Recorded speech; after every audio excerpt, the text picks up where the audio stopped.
Two guys in their early 50s with one dream: to achieve middle-aged sporting glory. This is the Missing Links Golf Show.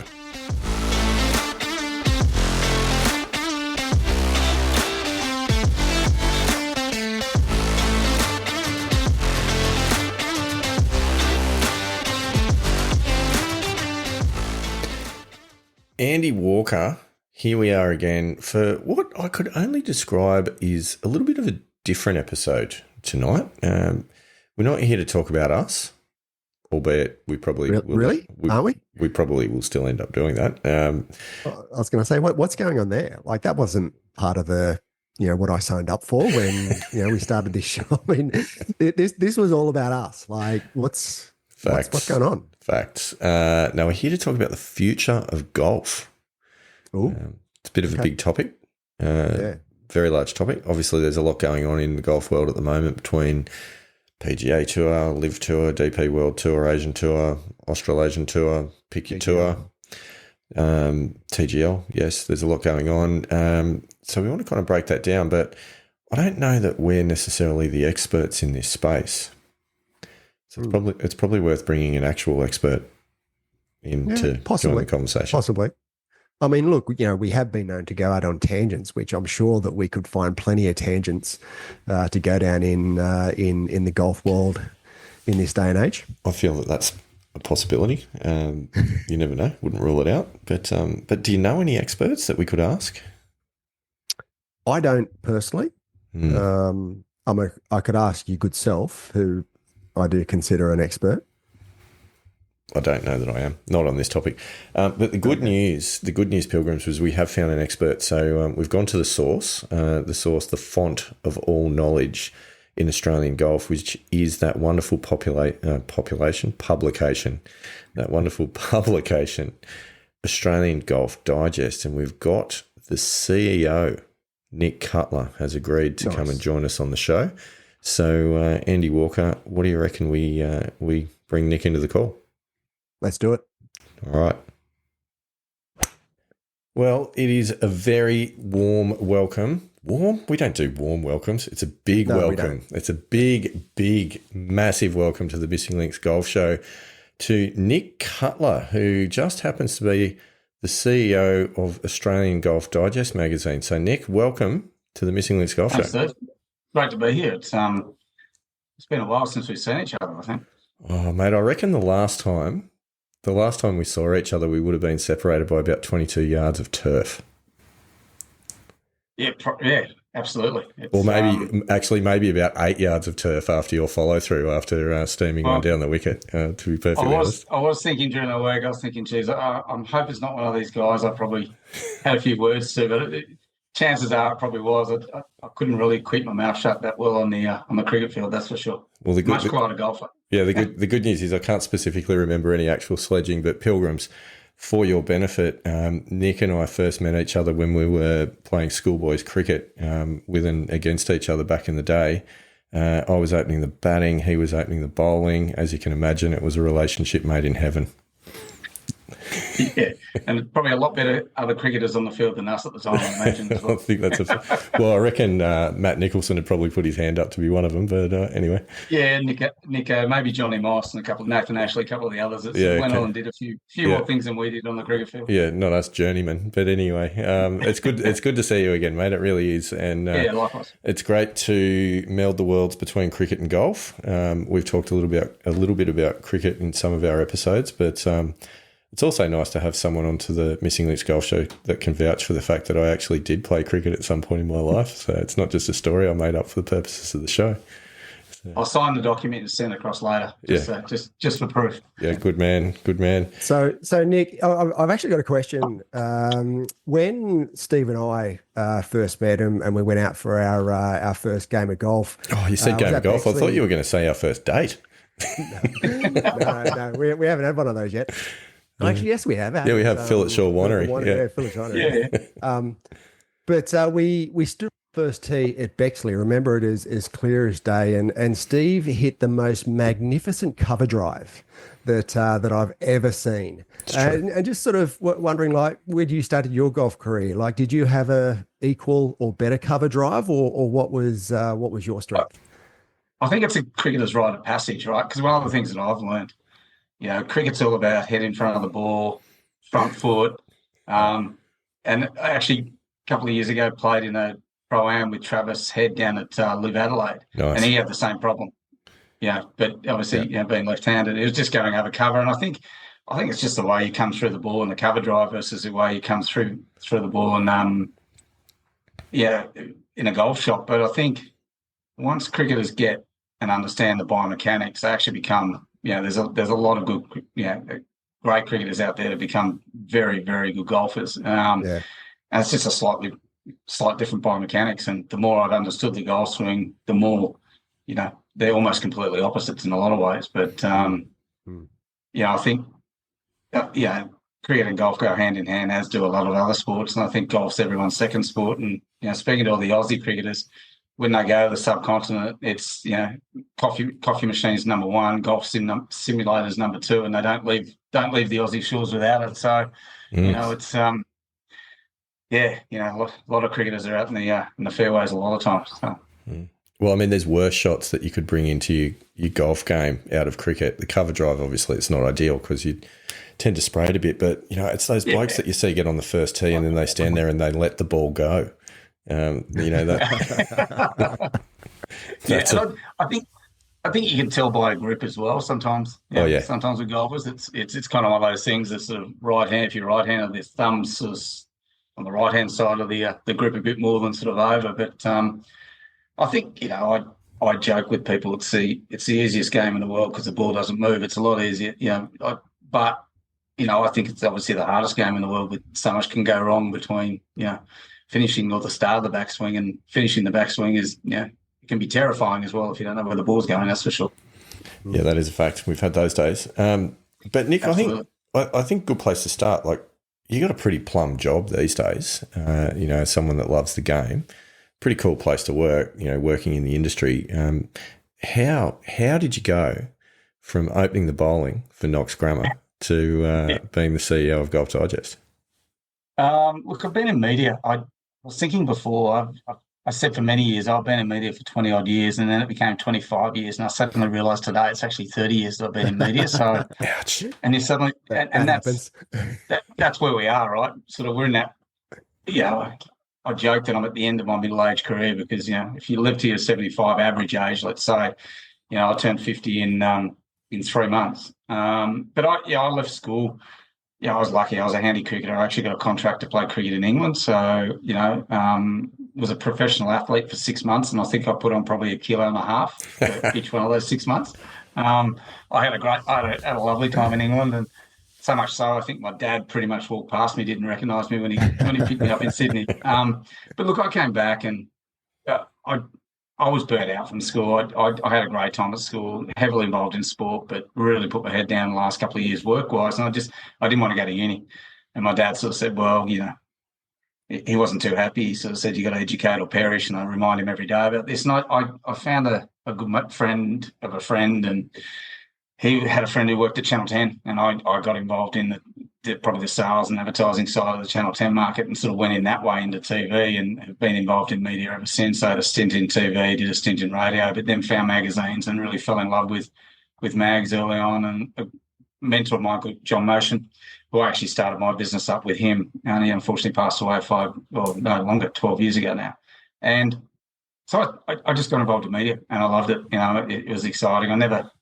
I've got a face for radio, so I'm never going to be in front of the camera. But I enjoyed the commercial aspects, and there was a guy called Wayne Lightfoot. He used to run Channel 10 Sport. Him and I became good mates, and sort of, from that it just evolved and developed. And I went out on my own 16 years ago, and 11 years ago, a good friend of mine was working at News Limited, and I caught up with her for a coffee one day, and we were just talking about, and I used to work kind of on in bits and pieces. They bought out a company that I used to work for, and she was just talking about the magazines and brands they had. And they had all the Condé Nast brands, and one of them was Golf Digest, you know. And I literally said to her over coffee, it's just a throwaway line. She was saying, "Oh, look, we can't quite make it work. What are you thinking?" And I was talking about, so if you don't want it, I'll buy it off you. And no, it was about 2 or 3 hours later, she literally called me and she said, "We're serious about buying Golf Digest." And I'm like, "Is it for sale?" And she said, "Yeah." And I honestly think it was about 2 weeks later we'd come to an agreement, come to an arrangement. And yeah, I was looking at the latest cover today, which is a bit of a, I'll give you the inside scoop so you boys can see the latest one that's about to go on sale in about 10 days' time. Scotty Chef on the cover, the Masters issue. Yeah, and it's our 654th issue. And yeah, so we're 6 months away from being 55 years old. And I'm hoping one of your listeners don't write in, but I think it's pretty much the oldest continuing sports magazine in Australia. And, you know, we got hold of it. Brad Clifton, who's our publisher at the moment, who's been with the mag ever since I got hold of it, him and I sat down and he said, "What do we do with this?" And I said, "We just digitise it." And the guys in the US, Condé Nast in the US at the time still had it, and they were going through that chasm of internet, magazines, video, and they're probably 4 or 5 years ahead of us. And we just basically turned around. I said to Brad, "Well, look, let's give this a crack," you know. And it's been an amazing journey of 11 years of rebuilding, in some ways, the brand out of just being a magazine into now being, probably the biggest golf media business in Australia and New Zealand. Our touch point in our magazines probably represent about 7 or 8% of our total touch points. So we've got over a couple of 100,000 following us across the various social media platforms. You know, Cam Smith wins the Masters and we'll get 750,000 people to our wins the British Open. We'll get 750,000 people to our website. Average month will be 480,000 to the website. Aussies do well, it goes up, that kind of thing. Majors come along, it goes well. And then now, we just built this ecosystem. We probably produce 300 to 400 videos a year of how, what to play, where to play, how to play. And, the industries, we got really lucky with COVID. That first couple of months of COVID, I was looking at it, and we were the only Australian golf magazine that published all the way through COVID. But COVID gave golf the shot in the arm that we've all seen in the last few years, and the stats that have come out have been fantastic, and it's become a cool sport. And when, we kind of built it in a way to go digital. And, I think this year, 50% or probably 45% of our revenue will be digital, 55% will be sort of still magazine based, but I think that'll definitely change over the coming year or 2 or 3 years to come. But the average golfer in Australia pre-COVID was 57. I reckon that's probably dropped by about maybe 7, 8 years. But, that older golfer still loves the physical print magazine. And so many people still say, I still buy my dad or my father-in-law a Golf Digest subscription, which he's had for 20 years, 30 years. So I've been pretty lucky. I've had a lot of sleepless nights thinking, COVID and the likes, and as anyone does, it runs their business and you're constantly working and constantly busy. But, the people I've met in golf have been fantastic, and it's a great industry in Australia to be involved in. And I often think that, it's almost like a no dickheads policy in golf. If you're not a good guy, you're not going to last in the Australian golf industry. So if you are, everyone likes you, everyone embraces you. It's probably not as cutthroat as the US guys. Like your Titleist v. Callaways and those guys go at each other in a lot of ads. In here, it's probably a little bit friendlier, but it's still competitive. But, the game is, you just need to go to any driving range or try and get on a Thursday afternoon or a Saturday afternoon in a public course or Sunday, right? It's the game that, gets people, in, and they get the bug, and, kids come along and you lose it for a bit, but, you just because of time. But it's, like I said, I've been very, very lucky kind of where we're at, but we've worked long and hard about sort of, what our brand, what we want Australian golf to be. And, we have a tour editor that's over in the States at the moment, Evan Priest, and, we're pretty much the only Australian golf media outlet that has someone at 15 to 18 events a year. So, it's kind of something we love and enjoy, and everyone's got a passion for it. And everyone says if you've got a passion, you don't work a day in your life. We've certainly had hard days and we certainly work hard, but it's a pretty cool sport. And I guess going back to long-winded answer, how do I get such a job? You could probably go back and answer it and saying, I bought my job. I bought Golf Digest, right? But, sometimes that's the way you got to go. It is. There's so much in that. And there's a few things that stand out for me. Thanks for the pre-release of the Scotty Scheffler cover. That looked very cool. That's right. I'll send you a PDF so you can whack it up on screen in post-production. Yeah, amazing. By the time we actually launch this, it might, or go to air with this, it might actually be on sale. Although, no, we're going to be, this will go out on Monday. But you did get me thinking, right? Like the magazine turning 55, or the business turning 55, it's middle-aged too. Like honestly, Nick, what better way to celebrate the 55th birthday than to have two blokes on the cover that are searching for middle-aged sporting glory, and featuring the Missing Links Golf Show. We work with some of the best designers in the country that can Photoshop like you wouldn't believe. So you could make us look good. You just tell us what colour eyes you want, how many 6-pack, how many an 8-pack, a 6-pack, or whatever, and we can make that happen. But you know what? I'll happily mock up a cover for you guys. You get me some good photos. I'll get some covers for you. To your friends. That's better than I could possibly imagine. That'd be amazing. Amazing. No, that's awesome. And Andy Walker, you've probably got some thoughts about Golf Digest. I know it's your go-to golf magazine, without a doubt. Yeah, well, I mean, I did read recently that that 19% of adult Australians have engaged with the game over the last 12 months. That's crazy. That's like what 1 in 5 effectively adult Australians. That's a pretty huge, I guess, base to be able to work with and engage with. Is that sort of something that have you seen a pretty strong growth in sort of your business to be able to engage with? And I think I read somewhere else it's like 9% year on year it's been over the last few years of growth of golf in this country. Yeah, it's like I said, it's become a cool sport, and definitely. I mean, I'm involved in a couple of driving ranges, and you go to a driving range and you look around, particularly with things like Top Tracer range and tech and stuff. And hand up, I'm involved with those guys as well. But it just engages people. And I went to a presentation about 2 weeks ago that Golf Australia governing body got me to come to, and it was, the R&A were there, and they were basically talking about. And they did this. They basically did all this research into why people take up golf. And they had a section of people, and they just said, describe golf in one word. And they all said boring, right? And then they went to another section of people and said, and they said, it's exciting, it's fun, right? And fun was the main word. And what they worked out was the people that had said it was boring have never swung a club and never hit the ball. And then the people that said it was fun and it was exciting were people that had actually gone and played the game and actually hit balls. And what they literally worked out, the difference between someone saying it's boring and how they turn into someone who says the golf's boring into fun is if they can go on a 20-minute range session and hit balls, and I hit that one shot that keeps you coming back. That's it. That is literally the thing. And it's the bug that it's kind of got people in. And, one of the ranges I was at the other night, Swing Factory at Terry Hills in Sydney, it was a Thursday night. I looked around and 40 to 45% of the bays, there were females in bays. There was a lot of guys and girls, two guys, two girls hitting balls, having fun, engaging with it. And I think James Sutherland at Golf Australia has done a very good job in saying all golf's golf. So now you got that pathway. You might have a 3-year-old may not want to swing a club, but mini golf's there for you. That there's all that sort of stuff. The technology within ranges engages people, but our businesses.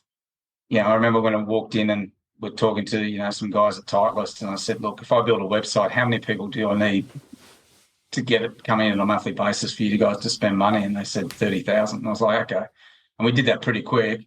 And then it kind of steamrolled and doubled again. And then it kept doubling. And then we hit 200,000. Like, this is amazing. And then, now an average month is 500,000 people to the site. We're serving, 6 million ads across the site. And, the great thing I'm pleased with is, on a regular occurrence, between 25 and 29% of our people to our website are female. And that's the other thing that's happened. The fastest growing market in the game is the women's 40+ market. And, now it's become that multifaceted sport where, it's cool to pick up clubs, and I think we're in a great position, but it's great for the game as well, right? Because the other stat that I always roll out is in 2019, 67% of Australian golf clubs were in financial distress leading into COVID. And that's, and we all know the housing crisis is out there. We all know that more parks under threat and things like that. But that's now probably a little bit different. But one thing I keep saying to people is, well, we've got to change the model. We've got to be accepting, and there's always going to be, and I love, places like Royal Sydney or the Royal Adelaides of the world, and there's that tradition and that, and I love that, and I love the advocacy of it. But, having someone turn up and just, there's a great club, and if your listeners get an opportunity to go and play this club, or if they're ever in Melbourne, go and play Sandy Golf Links. Sandy Golf Links is opposite Royal Melbourne. It's actually everything in that club is done by the same staff over at Royal Melbourne. So all the grass, the greens and everything. I think it's a par 67. And Phil, the GM there, has told me a great story. He said, mate, I don't care if people turn up. They can wear whatever they want and play. This is a public facility. But it is a baby sandbelt course. It's extraordinary. You've got to play it. It's so much fun. But short par fours, all that fun stuff. And he said, I had a guy turn up and he had work boots, and he had and he said, I forgot my golf shoes. I'll play in my work boots? And he said, I can't let you on the work boots, and they didn't have shoes big enough to fit him in the pro shop they can lend him. So he said, mate, just go play barefoot. So here's a bloke in high vis, barefoot, playing a baby sandpit opposite Royal Melbourne. But that is a game that I think we've got to embrace, that kind of stuff. So it's great. It's and look, I hope we're saying the same thing in 5 years' time, in 10 years' time, and things like that as well. But no, we're in a very strong position right now, that's for sure. But I mean, the game is also very different to what it was, and certainly when I was playing a lot, sort of through the late 80s and then through the 90s. I mean, my experience with golf, and certainly when I came back to playing regular golf, when I moved from Sydney up to the New South Wales Central Coast, I went to a few of the public courses to get on, just to sort of try a couple of courses, and I couldn't get onto them. Like there were so many people playing that I really struggled to be able to play any regular social golf there. I mean, I eventually settled on Quinta Waters, and that's sort of where I'm playing. But the other one experience that I've had is about 12 months ago. Went down to Thornlea driving range, and it had a Titleist fitting down there, and they've got the TrackMans, they've got the monitors, they've got, like, it's just a phenomenal facility. So it's so different to what it was sort of certainly through the 90s when I was playing regularly previously. And you kind of didn't call me old, and I'm certainly middle-aged, that's for sure. But we all sort of go through that chasm where you play a lot of golf when you're younger. And I played a huge amount of cricket, but played a lot of golf as well. I never had a golf lesson until sort of, I was well into my sort of 30s. But, you go through that chasm of playing when you're younger because you got time, you don't have any commitments, away you go, right? And, you meet the wife, job gets serious, kids come along, and you sort of drop off a fair bit, and then you sort of pick it back up in your late 40s. That's been the tradition. But I think things like, TrackMan range, things like Top Tracer range, I can go to, one of my ranges, Swing Factory. I can, grab my clubs, grab a bay for an hour, and in 50 minutes I can play St Andrews. And you go, it absolutely scratches the itch. Comp golf for me is out on the weekends now. I've got, my kids love their sport, and so they should, and that's what you want to do on the weekends. And I'm lucky my little boys now really getting the bug into golf, and we have a thing called a doona day. And every term they get one day where they can go, you know what, I'm having a doona day, I just don't want to do anything. And the other day he goes, can I have a doona day? I said, yeah. And he goes, can we play golf? And I'm like, absolutely we can. You betcha. It's a lifelong skill too. I love the idea, and just like teaching the kids to ride a bike. My 9-year-old boy can swing a club. My 12-year-old daughter's a swimmer, and kind of had a bit of fun with it, but it's not really into it, and that's fine. But if you can teach someone to swing a golf club, that's a skill for life as well, and that's And the father-son thing is fantastic as well. Just as long as he waits a few more years to beat me. So but I'll tell you a quick story on this. He did this My Golf program through Merriweather Golf Club here in Newcastle, and it's fantastic. And he loves it so much now. He's like, Dad, I don't want to do little A's on Monday night. Can I just do a second golf lesson during the week? And I'm like, fantastic. If you find your passion, go for it. Let's do it. And as part of the My Golf program, you get a free 9 holes. So I took him out on a 9-hole. Everybody's getting a little bit of work done, so he started off in a par 3. I hit an 8-iron slightly over the back. He hit his, and it was about a 120-metre shot. He hit his first shot into the bunker right. So I'm like, welcome to golf, son. He'd never played a shot out of a bunker in his life. It's like, Dad, which one do I use? I go, you've got a 9-iron, use that. That'll be fine. Hits it within a metre. Nice. I hit my shot, hit it within probably about 1.5 metres, 2 metres. He holds his putt and I miss mine. I'm like, the first time you play golf, you knocked me off as a 9-year-old. Well, he was 8 at the time. And I'm like, I want to keep reminding you of that because that's something you should remember. But that's the beauty of the game, right? You know? It's awesome. Yeah. Look, one of the common threads of our show from the get-go, and actually one of the reasons that we started it, is exactly what you're talking about, which is that, you know, in early years, you've got all these sporting dreams that are all in front of you. You know, like, and it might be, you know, in our situation, playing cricket for Australia, Andy Walker's situation, making the PGA Tour, you know, it's always in front until there comes a point in life where you slowly realise that it's now behind you and it's probably never going to happen, and you kind of almost give away those sporting dreams. And then you live a life of service as a dad, as an employee, as a worker, as, you know, a husband, as all these sorts of things. And one of the reasons why we started doing this project was actually trying to reignite that desire that not everything needs to sit behind us in life, that there can still be some things that are in front. But the challenge now is very different to what it was in our teens and our 20s, is the fact that we've actually got commitments, you know, like we've got responsibilities and we've got people that rely on us. And how do we balance all those sorts of things? And how do we avoid feeling selfish when we go, I'm going to go play golf, or I'm going to practice, or I'm going to go play a tournament, or I'm going to do whatever I'm going to do. And by the sounds of it, that's been the same sort of thing that you've battled with as well, which is balancing all of those, you know, those realities of life and being a guy, but still loving something and wanting to have a crack at something. So, yeah, I was pretty lucky. Like, I was obviously passionate about cricket, but, you know, there was an afternoon at Clara Oval where I got thrown in at night watchman, and we were playing Mossman, and they had Brett Lee, Shane Lee, and a guy called Phil Alley. That is not fun. That is not fun. No, Phil Alley was left armour. His claim to fame was he got Alan Border out twice in a Shield final, and Phil Emery was my captain that day, and he said, mate, he only got him out twice. That was the only 2 balls he was going to hit the stumps the entire. And he just, I walked off there after surviving that night, and Phil just said, go and get drunk, go and get pissed. And I was laughing, and he said, seriously? He said, you won't sleep otherwise. Come up in the morning, and after an hour and a half that next day, I just went, no. A good mate of mine, Johnny Moss, who played 100-plus games for Victoria and stuff, and he was playing, and he was doing it easy, and I'm there going, I'm just here surviving. And I think the great thing about golf, though, is you constantly get that second chance at it too, right? You know, you look at Bernhard Langer in the Masters every year. You know, everyone should put money on him being in the top 10, because inevitably you wake up in the morning after that first round and he's always in the. You know, he can still swing that club, and those older guys with that tempo swing, they'll be swinging for almost ever, right?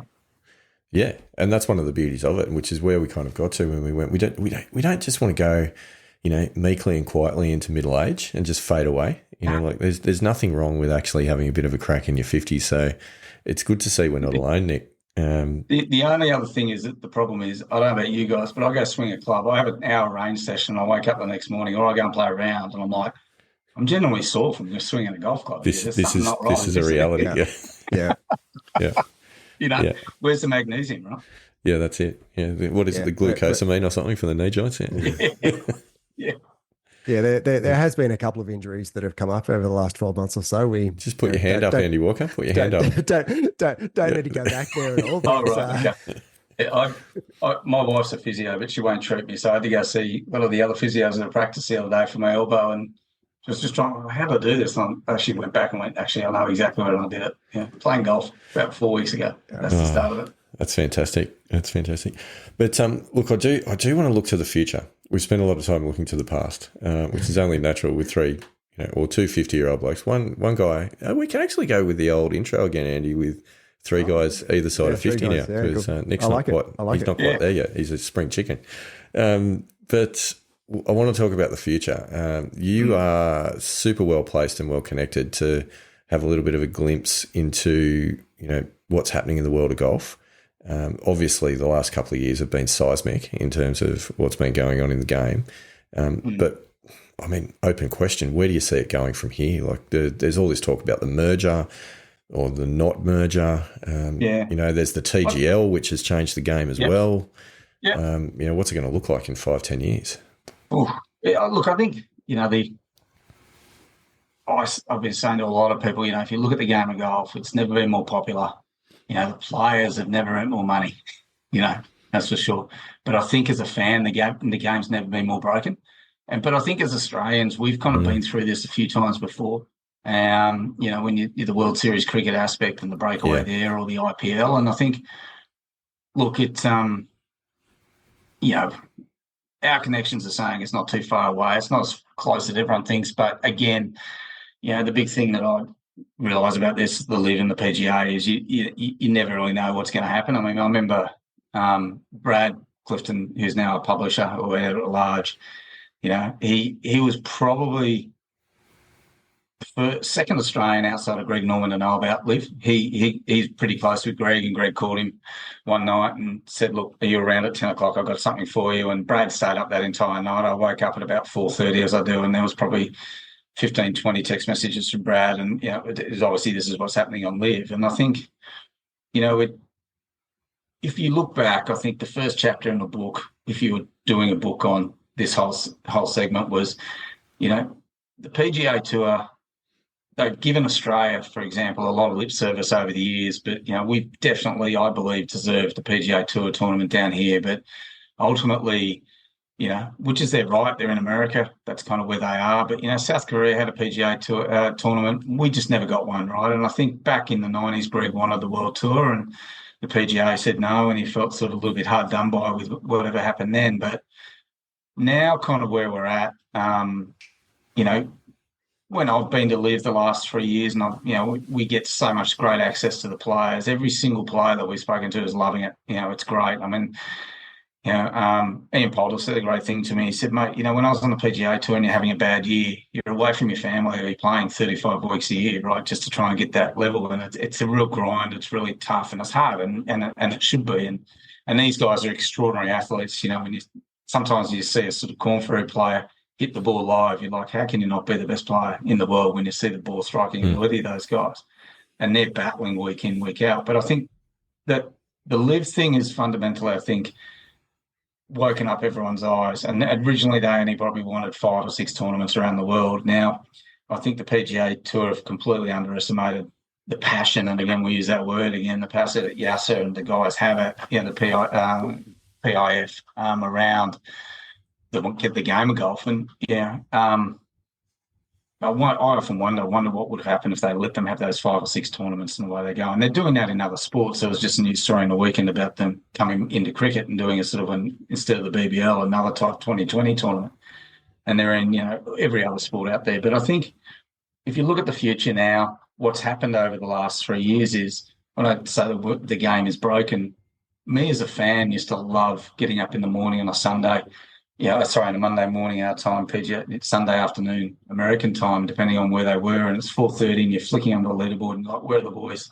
Where's Scotty? Where's Leash? Where's Smitty? And you'd be looking for the boys, right? You know, and then that fundamentally has changed now, because I guess our marquee guys have, you know, made a decision to go to Liv, and you know, personally, I look at that and go, it's probably a great business decision, and they're having a great deal of fun. And the Ripper GC will become, you know, it's Australia's golf team essentially, but it's early days.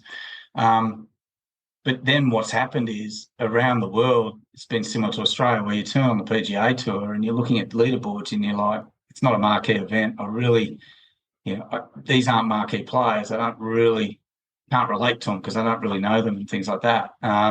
So, yeah, TV audiences have dropped across the world on PGA Tour events, absolutely. So as it's gone on, you know, Liv came to Adelaide, and we've all seen what happened, you know, in Adelaide. We were a golf-starved nation, and all of a sudden we get to see Mickelson, or we get to see, you know, Bryson DeChambeau, and bang, I think that event took off. And when you go to Liv, it particularly, yeah, it's a under 40 market. It's fantastic. It's like a big day out with a golf tournament. But it is an extraordinary event. I'm not sure whether either of you have been, but the infrastructure just blows people away when they walk in. So, Australia's embraced it, but it's big for a week here in Australia. But still, then Liv have the issue that, Singapore finished last weekend. And again, people are like, is Liv on this weekend? I don't really know. And the game's kind of in this split mode. But I think ultimately now, America's going through a huge amount of change socially as well with, Donald coming in, and they're very insular from a political point of view. And I think ultimately the PGA Tour will remain very, very insular. They'll look after their backyard, and quite rightly, that's kind of what they've got to do. I then think Liv will definitely still succeed around the world, and will still be Liv tournaments around the world. They gave the Asian Tour $300 million, and this year there were 22 Australian players up in the Asian Tour that decided not to come back and play in the Australian Open because there was more money up in the Asian Tour. And as a golfer, you've got to run your game like a business, really.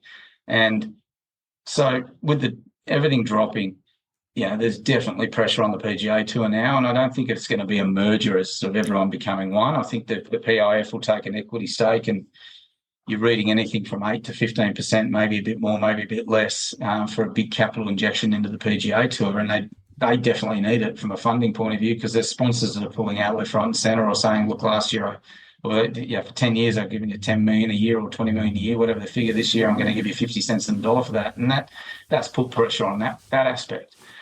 One thing I don't like is I probably don't like the players being used as pawns in it, because the players are there to play golf, right? And I have probably an element, or a huge amount of elements of I guess, Rory's been pushed out a lot, and I feel like Rory probably hasn't been treated the best from people behind him and things like that. But people have got opinions, and that's fine, and that's what the press, that's what we're there to do, and bang, a headline happens and things like that as well. But I think ultimately, as a fan, it almost makes the majors more bigger in some ways, because everyone, you feel like, the boys are back. The boys are back in town, and they're back together, right? But I think for us as fans, I love the idea of players being able to come and choose and play where they want to play, if they're in the majors. And I think the world rankings has just got to absolutely be cleaned up and be fixed and things like that. But ultimately as well, I think you look back, and I spoke to a good friend the other day who was heavily involved in the IPL. And the IPL is 18 years old, right? And you look is at the it size really? of the IPL. Far out, that's not quick. That's crazy. There we go, right? And, everyone's going, this is ridiculous how much they think these teams in golf and Liv are going to be worth money. And I go, well, when we're speaking to the guys at Liv who were from America, they didn't quite understand. And I said, well, look, in cricket, this is what happened is the IPL came along. The BCCI have all the money, right? And the governing bodies around the world recognise that the BCCI have all the money. And they just said, well, look, we can't compete, because if at the time, if Adam Gilchrist gets offered $3 million to go play an 8 to 10 week tournament, how are we going to compete if he's only earning 1.2 fine for a whole year in Australia? So they basically said, pick your window and we'll work around that. And that's what happened with the IPL. And it's worked obviously pretty well. But the IPL teams were going for between 30 to 60 million 18 years ago. They're now going for over 1.1 to 1.3 billion. So who's to say that Liv's not going to be a model that works? And we don't play a lot of team golf in Australia. The college system in America is very team orientated. But the one thing that I've taken out of Liv is when you talk to every player, and it can be Paul Casey, or it can be Lucas Herbert, it can be Garcia or whatever. The one thing they love is the team aspect. It's been a real bonding thing for those guys, because a lot of them haven't played a lot of team sport, and this is really good. Can they? Herbie said to me when we were down there, he said, mate, the great thing is on Sunday I could be 3 over, but if I can come 2 under or 3 under in the back 9, and my team can do the same, the leaderboard changes so quickly. So there's going to be things that people love, and there's going to be things that people hate. And it's like the TGL. When the TGL came out, everyone was like, I don't believe you have to be pro Liv or pro PGA. I'm pro golf. I love watching golf, and I love the concept of the TGL. But like anything, it's going to need refinement. But if it gets my 9-year-old sitting there watching golf on TV for half an hour, not watching YouTube, then fantastic. It's involved and engaging in the game. And that, as you said before, the game's changing to what it was. And maybe this is just part of it. Screen golf has been a very big part of the South Korean golfing fraternity for many years. Huge on TV. That's the way they engage with it, and that's fine. But I think the future of golf, it's a great open question, and we're in a very, very good position as a sport because there's a popularity and the wave of fans behind us. We've now just got to deliver what those fans want. And, James Sutherland said to me the other day when he was talking about the BBL when his Cricket Australia days was everyone back then was like, this 2020 is going to ruin Test cricket. But if you look at the Test cricket numbers in the last few years, the kids that go and watch BBL games eventually go, Dad, can we go to the Test match? Okay, you go. And you might not stay the full 6 hours of the day or 8 hours of the day, but ultimately those people are coming in through the gates, and I think hopefully sooner rather than later, a deal is done, and the players, because it doesn't seem to be, from what we understand, there's absolutely no animosity between one group of players and the other. It's just like everyone just have to make their own business decision. So, but I just like, I love going out with my mates, putting the speaker on and having a really casual round of golf. Equally, I like turning up to a Royal Adelaide or the Australian in Sydney and hitting the boards. It's just golf's golf, right? Yeah.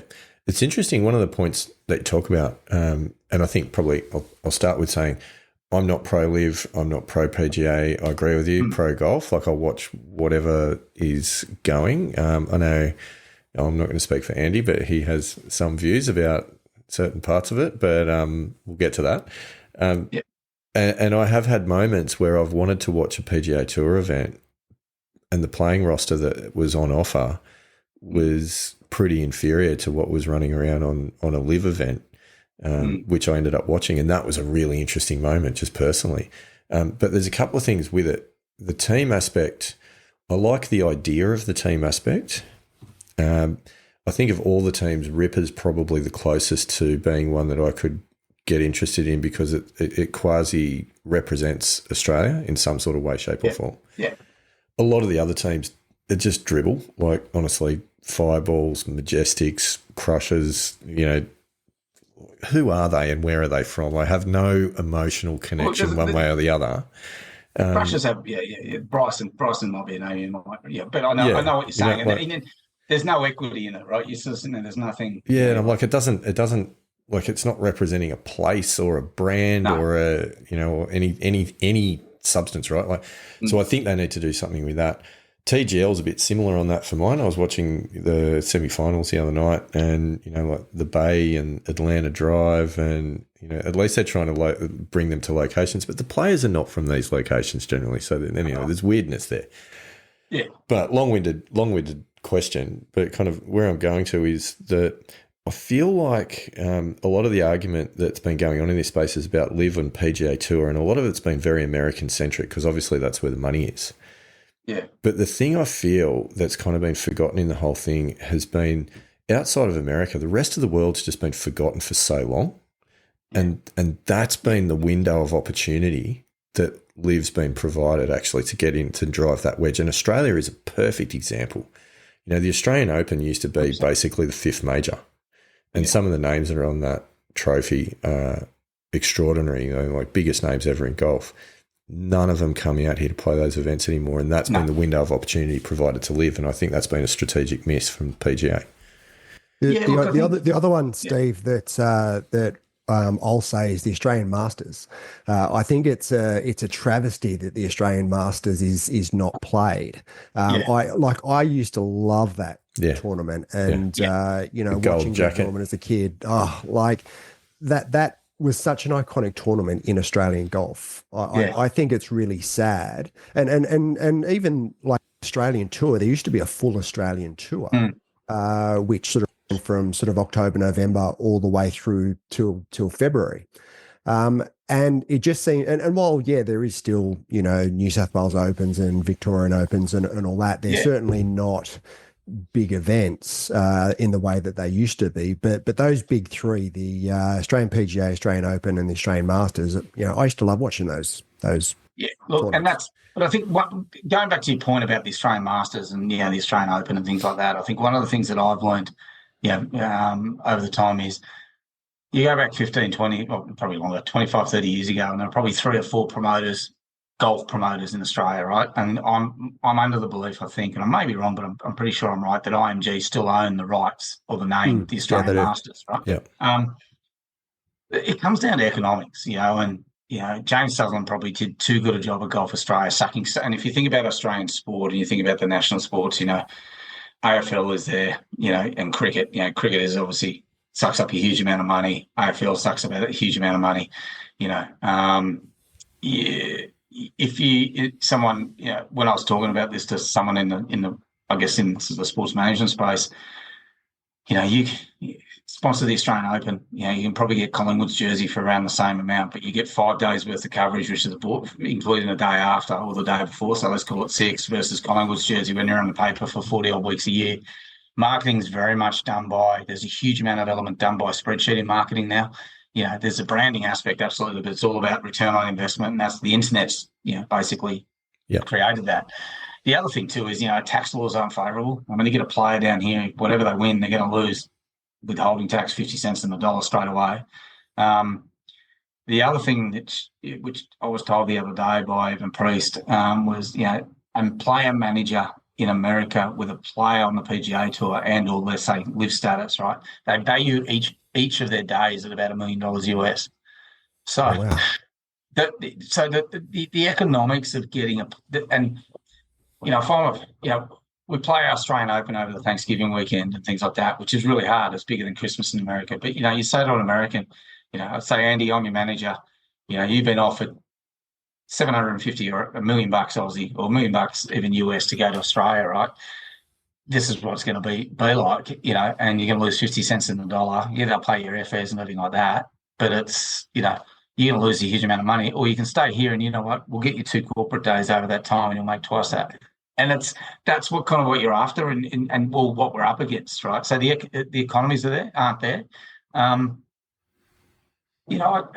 think have we early on, even now, I think the Asian Tour were given $300 million from Liv. Have we somehow missed? And I was thinking the other day, if the deal's done, everyone gets back together and players can go back and forth, right?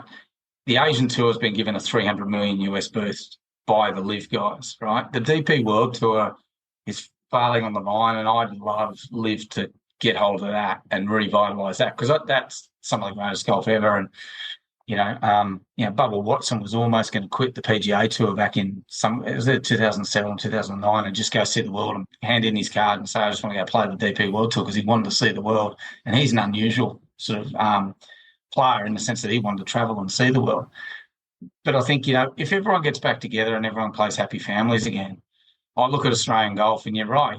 We still have a great tour now, but if you win the Order of Merit, you win just over $200,000.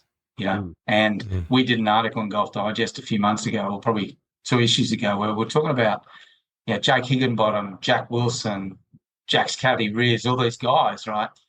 They had 1 or 2 bad years or they got injured. And, they weren't top Order of Merit players. So to give the economies of scale, it's probably costing you like $80,000 to be on tour, right? So if you're making $200,000, less costs, then tax, then paying things, it's really hard to scrape out a living. And I think, if Twiggy Forrest listen to your podcast, pretty sure he does actually. Yeah. Or Gina Reinhart, one or two. Yeah. She's a big fan of the Missing Links Golf Show. Absolutely. Yeah. But I think I sit there and go, have we somehow missed something where the Asian Tour's got the money, we missed out on it, and the Australian Tour's here? I mean, look, I spoke to Ben Campbell at the Range Goats, and I said, do you reckon Liv would work in New Zealand? He goes, mate, it'd be awesome.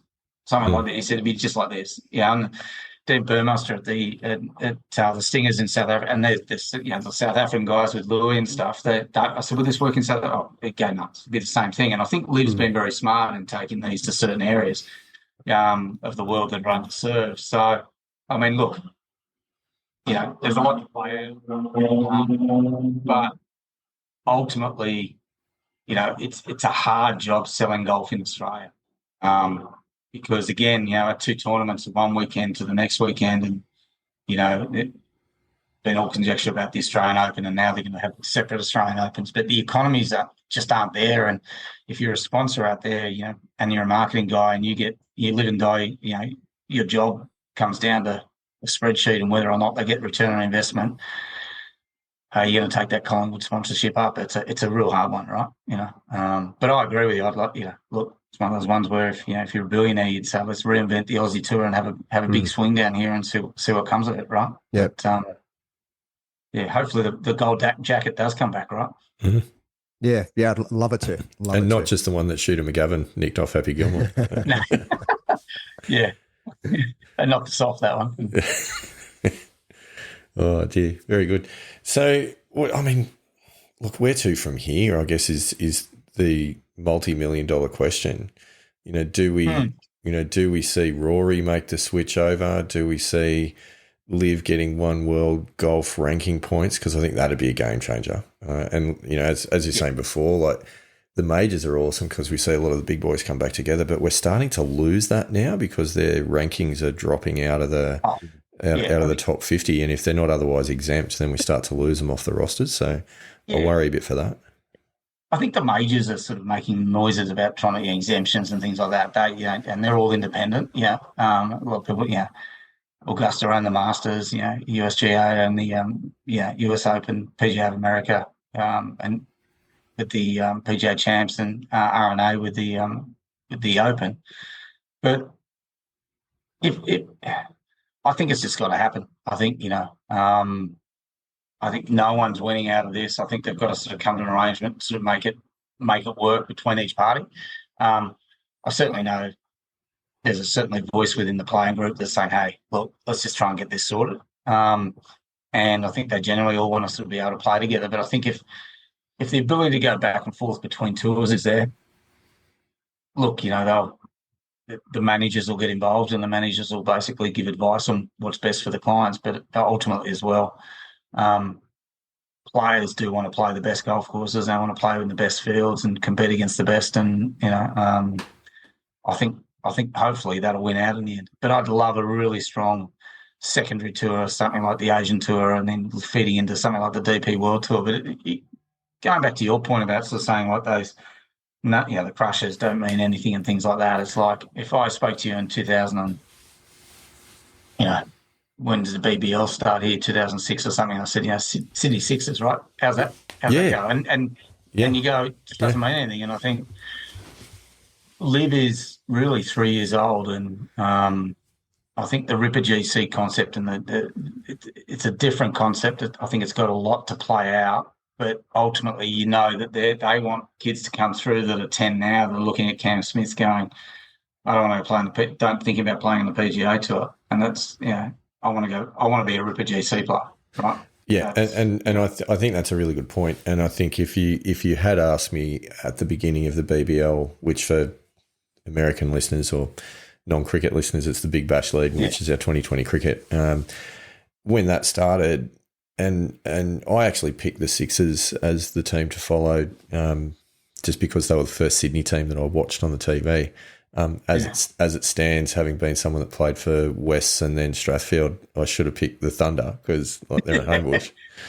My son. It depends if you're looking at results, because if you're looking at results, maybe the Thunder. Yeah. Well, my son ended up picking the Thunder, and so that's kind of worked really nicely. So we have this rivalry in the house, which is cool.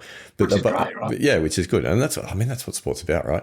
But they were Sydney teams, so they gave us a bit of a handle. I think with the Liv teams, Ripper has, from my perspective, probably done the best job of placing itself as an all-Aussie team. Maybe Stinger's done a bit of that with being South African, but some of the other ones that are just this abstract, kind of name with players from all over the place that does that. And what I also think would be really good is if they each picked a home course, which, for one of the events that they hosted, link them with home fans. Tribalism's a big deal in sport, and I feel like they've gone a little bit down that path, but they haven't quite nailed it. So, Greg, if you're listening and you need someone from a strategy perspective to sort out your team's event, I'm open to conversations. You know what?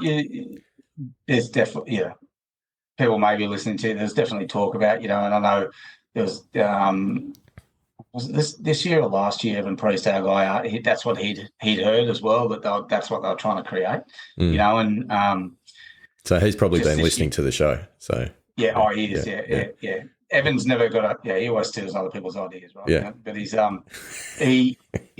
I'll make sure he gets a copy of this, by the way. Yeah, fantastic.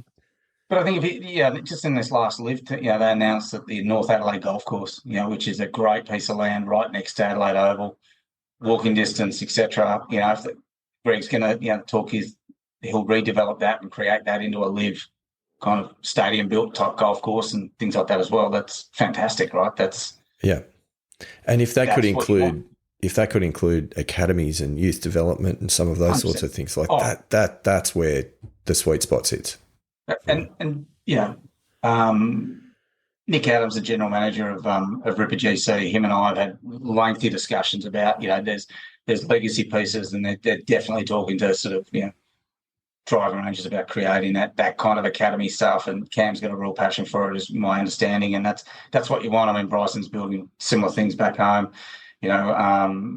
Speaking to the guys at the range, Bubba Watson's the same thing. He's got a driving range. He wants to build it. It's all about the next generation academies and stuff, and that's the next generation of the game, right? And that's what you want. It's kind of what you want. But I think that, getting back to the nature of this show, which is about middle-aged sporting glory, and no one's done this yet. Like, everyone builds youth academies. What's wrong with middle-aged academies? Like for those 50-year-old blokes that want to get out there and be the best they can be. The Senior Tour Academy has a ring about it, right? Doesn't it though? I like it. I reckon we've just hit on a business idea there, Nick. Hey, you know what? They've got more income than a 14-year-old. We're 49. We've got a bit more money to be able to go and spend a 7-day camp at an academy. Let's do it. Yeah, absolutely. Absolutely. Let's do it. Oh, that's gold. So, Nick, just coming back for a moment, just back to team golf, because I agree with Steve in there's a, if you can create that tribalism similar to like Ryder Cup and President's Cup, it really, really so well. good. Like so good. It is phenomenal. Love those two events.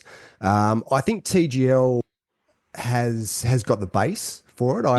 I didn't think that I would like TGL, and I watched a few of the games, and I really got into it. I thought it was brilliant. And whether who's your team, Andy? Who's your team? Adam Scott's team. Is it Boston? Is he the? He might be. Good question. Yeah. And there you go. Case in point. I've decided I'm a Bay fan because Minwoo Lee. So nice. Yeah, the chef, Dr. Chapinski. He got some decent club hit speed on a couple of his shots. It's insane. But I certainly think whether sort of that format, I mean, I think you could probably also take that to, onto a golf course as well, and sort of create, I'm not convinced about individual golf and team golf at the same time. I think sort of that does lead to conflicts of interest as to whether you're playing for yourself or whether you're playing for your team. I love the team element of it, and I think there are, going after that tribalism and creating the tribalism around team golf. I think it's a real opportunity that golf hasn't taken advantage of. So where do you see that team golf going? Do you see it as a TGL played on a screen? Do you see it having a home club as such, and playing more of a tournament style golf event, or where do you see it? Yeah, I mean, it's a really good question. I mean, I think, everyone, not everyone, but, groups of people going away for weekends and things like that, invariably a lot of people sort of split into the teams. And I was speaking to someone the other night, and he's like, it's all organised. They pick their team captains, and they get together in a pub, a week before they pick their teams. No one knows about it. And then on the big presentation, you're in Team A, you're in Team B, right? But I think I love the idea of team golf. It kind of works for me. I think the game has missed an absolute opportunity at things like the Olympics. I think the Olympics should be, men and women playing together. Like that, alternate shot type of stuff. Just make it cool, make it interesting, make it make it different to what you see week in, week out. Yeah, we see enough 4-day tournament all the time. I'm agnostic in the sense of 3 days versus 4 days, live format, non-live format and stuff. But I think, that Ryder Cup, I was, a couple of back in, was it 2018? Ryder Cup, it was in Paris. We had a Golf Digest conference over there, got to go to Paris, got to go, watch the first day or whatever. And I jumped on a Qatar Airways flying home, and they had it live live TV, and I was like, oh my God, this is extraordinary. And it was literally, I got to sit there and watch the Ryder Cup all the way home. It's just So fantastic, Yep. And the more of it, I think, the better. But I think in some ways you don't want to overdo it, so there's too much saturation. I mean, the Ryder, and this is the thing too, the Ryder Cup's got that equity in it. The President's Cup's got equity in it and things. I think we get the President's Cup back in 2028 down at Kingston Heath. Yeah. So it's a long time between drinks for us. That's definitely on the list to get down and watch that. 100%. I'd love to be down there for live show. Yeah. But I think the other thing too is people. What's interesting is the rise of the YouTube golfer. People are engaging with different things now. In the sense of, Bryson 2-3 years ago was probably the most unpopular golfer out there. Now he's, everything he touches turns to gold. What he's done is brilliant. It's incredible.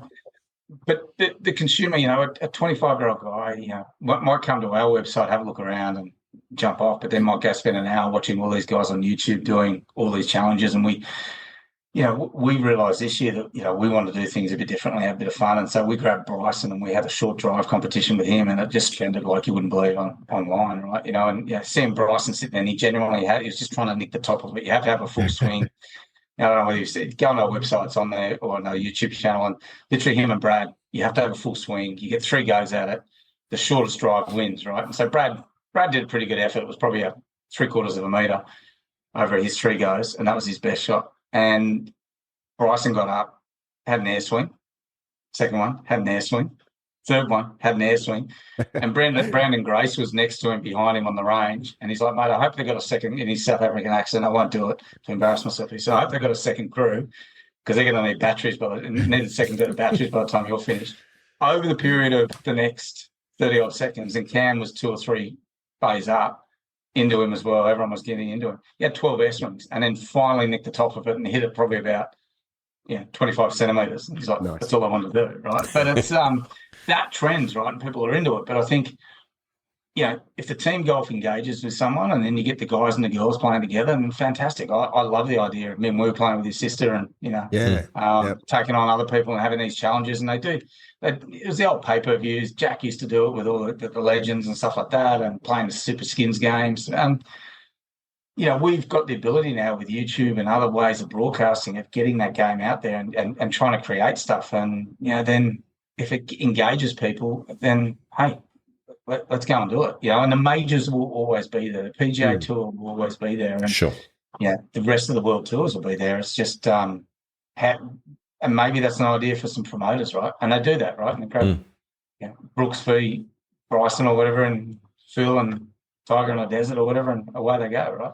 But I think the other thing that TGL I realised first day was the players are the product of that, the personalities of the product. And if it's not quite there, and golfers aren't generally, they're very internalised in the sense that they're all, it's a pretty serious game in some ways. And a lot of them, when they've got their game face on, they're not extroverts. And that's what the TGL is about. You want to hear the banter, you want to see them talking, and that kind of thing. And I'm a big fan of.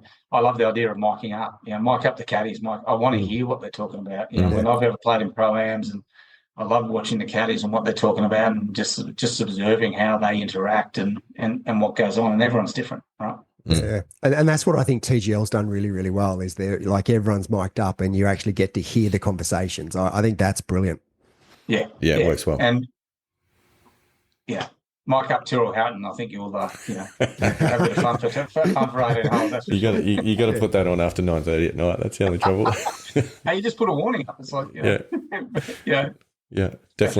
definitely lose your clean rating on iTunes at that point. That's exactly right. I'm mindful of your time, Nick. We could talk all night. This has been amazing. We have just ticked over the hour mark, and I did tell you that we'd keep you only for about 40 minutes, but that's fine. We've overachieved. I've got one last question for you, though, before we let you go, because we've just played the players. Well, we haven't played the players, but the players that were playing the players have played the players. There's a sentence for you. Rory, the players that played the players have played the players. Have played. Wow. Okay. Good one. Did they finish playing or what? Yeah, just pull that one apart later, and you'll see that it makes complete sense. obviously Rory got himself a fantastic result out of the whole thing, winning the playoff. Now, that means that he's going to walk into the Masters, where I currently am at the moment, and going to probably have his best shot at finally winning this tournament and, completing the Slam. We even have had episodes where we've talked about the mental fragility that man has displayed on the biggest stage on a number of occasions. But I guess there's two questions. One is the simple one, and it's yes or no. Does he win the Masters in 2025? And if the answer to that is no, then does he ever win another major?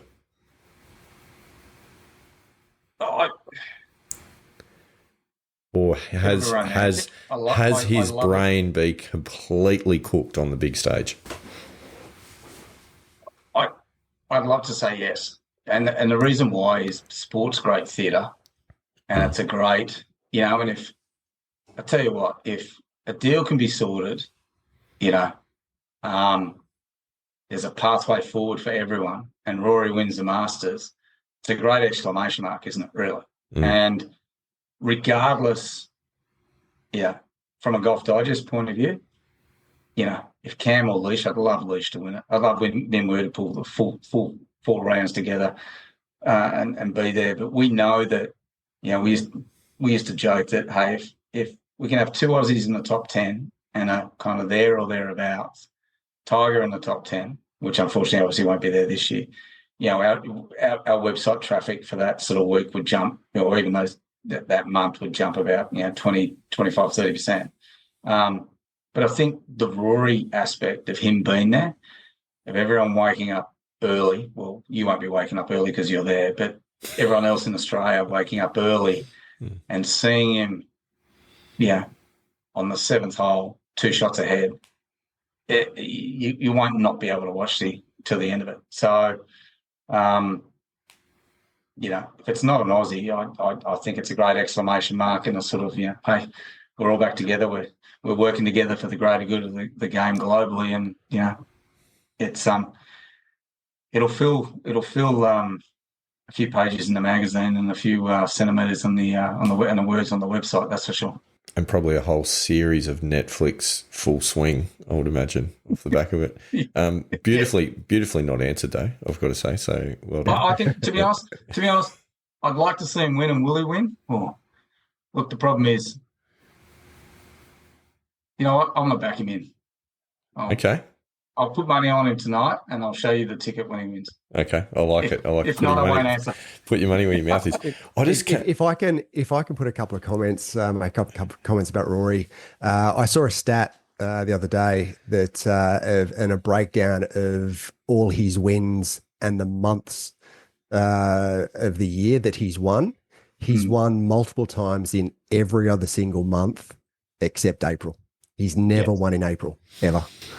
Well, yeah. Could this be the year? And I should get good odds then, right? You would think so, right? Yeah. But the other thing, and even though he did win the Players, like he fell over the line. Like he was three in front with like 5 to play. Yeah, but maybe that was the one that he needed though. He missed a short putt on 15. Didn't get up and down on 16, and that putt on 18 lipped in. Like that was so close to not going in. And then JJ Spawn basically, self-imploded on in the playoff. I think he was handed that victory. So, but it might be the one that he needs to get the monkey off the back. Because I've also, to your point, long felt that the only way Rory wins a major is to have about a 15-shot lead with 9 to play. Yep. Or to be 5 back with 9 to play and just go on a run and someone else fall over. Got nothing to lose. Yeah. Yeah. But he can't lead. He can't lead by a couple. I agree with everyone. Can I ask a question? If he doesn't win it, who wins it? Ludwig Oberg wins it. Yeah, I'd have a fair bit of money on Ludwig. I think he's got a quality game, and seems to suit. Like his first sort of trip to Augusta last year, he came second. Was amazing. But I don't know. I like Minwoo Lee, to be honest with you. I think he's got some game, and I think he's ready. I think he's not far away from breaking it open and becoming a major winner. I love Minwoo. Huge fan. Love the chef. And he's not even the best golfer in his family. I know, nuts, huh? A bit like Mark Waugh. But I just don't know mentally if he's there yet to do it for 4 rounds on the biggest stage. I'm not sure. Like, I might be being harsh, but I feel like he's had a few times where he's played some red hot rounds, but then followed it up with a stinker in round 3 or 4. Yeah, look, I think there's certainly a learning process that, he's still going through. He's certainly got the game for it, that's for sure. Stripes it. And I think, was it someone who was telling me the other day, was it? I'm trying to think it was a social media guy. I was trying to think. Anyway, I just said, he's the best ball striker you've seen. He said, Minwoo. It's got to be. Like, he hits that 2-iron or 3-iron 300 on the carry. It's just insane. Yeah. So who then, Nick, next Australian major winner? Do you think it's Minwoo, or do you think there's another sort of dark horse somewhere lurking beneath? You want to say Leash, don't you? You really want to say Leash. I love Leash. I'd like to think that Cam's still got definitely something in him. Lucas Herbert on Liv this year, in the last year, he's really stepped up his game, and they call him the gladiator. In clutch times when they needed something, he's been pulling stuff out left, right, and centre, particularly in the back nine on the Sunday. I guess he's kind of obviously gone the Liv route, but if they get back together, he gets his confidence as well. Look, it's kind of one of those ones where, Carl Phillips coming through now, but I think he's going to take a little while. Yeah, he's got a bit to go.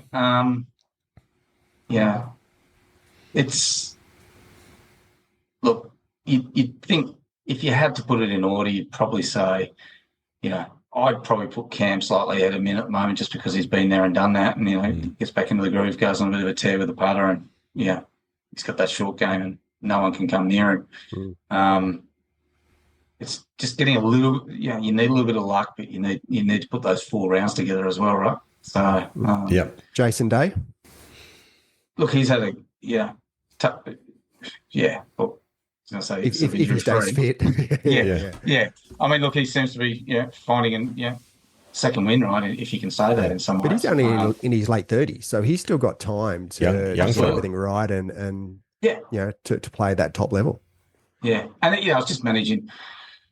Talk to all of them, and it's just managing the game time. And Leash looks as fit as ever. Like, he looks so fit at the moment, and it's just because he could, to have these times off, and he can do the fitness that he needs to do it. So, kind of hoping he's refreshed and goes into an event confident, and comes out the other end, and a little bit of luck goes your way. You never know what's going to happen on that final night, particularly at Augusta. No, that is a fact. Amazing. Well, Nick Cutler, it's been amazing having you as a guest on the show. We've loved it. And Andy Walker, have you got any final questions before we let Nick go back to his main job, which has been a dad? No, I think we've covered a fair bit tonight. I think I've covered most of the things that I had on my list. Amazing. We might let you get back to your life then, but don't hang up straight away, because we want to have a chat after we press stop. No.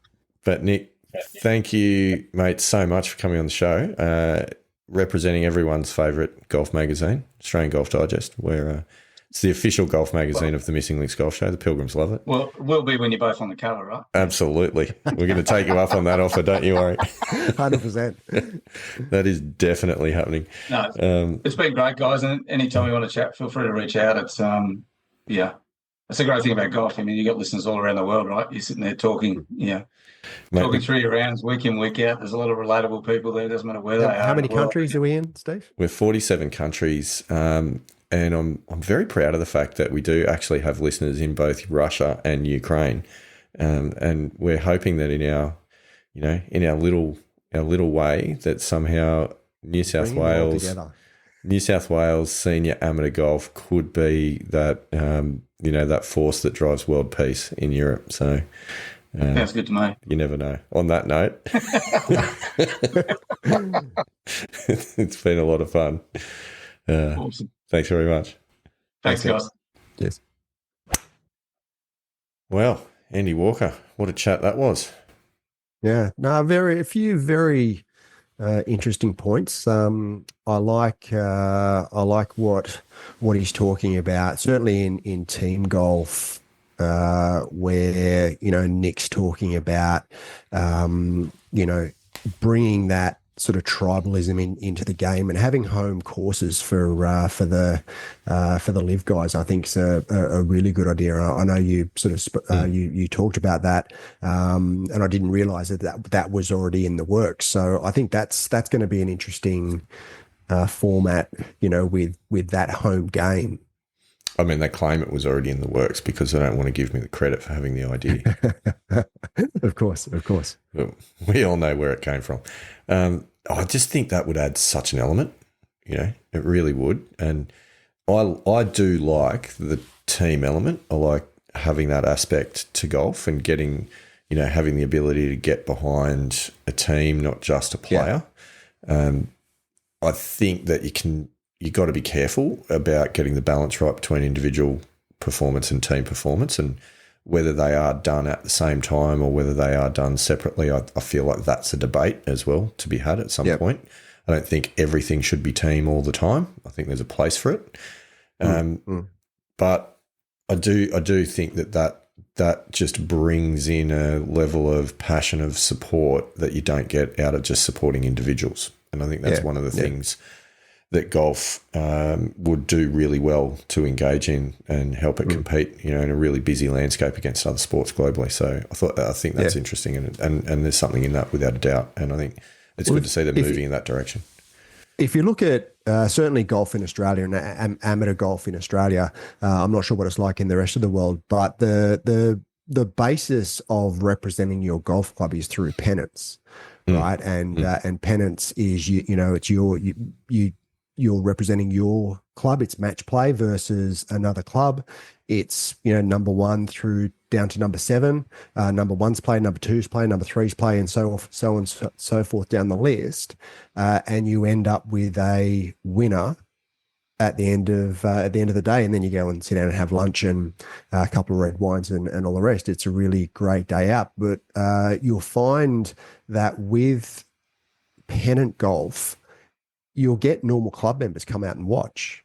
So people are engaged with team sport. And certainly when when there's a tribal element to it, when it's a representative and someone feels they belong, and they're part of a club, whether it be, your local club, whether it be, Ripper GC, whether it be, representing Australia, or whether it be the President's Cup, I think people really, when they feel they're part of something, a team, then it certainly brings a very different and special element to the game. And I really think it's an opportunity that that all parties in golf need to have a look at. Absolutely, including podcasters, and that's why we started the Missing Links Golf Club. So, there is that. Get on board the yearly championship if you're not already. But it was an interesting one. There's so much more we could talk to Nick about. I feel like we need another conversation with him at some point down the track. Maybe post the majors season, and we can unpack everything that's happened throughout the year. Really nice guy. Good to catch up with him. It's been a long, long time since I've seen him, and I'm happy to say that we've both aged probably on a similar trajectory, which is always nice. Yep. Well, we'll have to convince him to come and join the senior amateur tour. Absolutely. When he becomes of age, obviously. Yeah, 4 months. Too young to do it at the moment. I mean, junior. Yeah. But certainly once he becomes of age, we should get him out in the senior tour. Yeah, without a doubt. I'm sure we will. Anyway, it was a lot of fun, Pilgrims. I hope you enjoyed it, and let us know what you think. If there's any other questions that you'd like us to dig into in our foray into international golf journalism. We're happy to give it a run, and stay tuned for seeing us on the cover of Australian Golf Digest magazine for its 55th anniversary issue. That's going to be gold. Until then, Andy Walker, what should everybody do? Only the one thing to do, rock out, Pilgrims.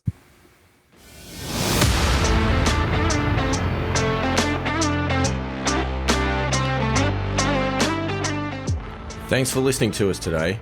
We love hearing from our pilgrims, so please reach out to us through any of the links in the show notes. We know golf is hard, so we hope we can help you shoot better scores and inspire you to keep trying. Rock on, pilgrims.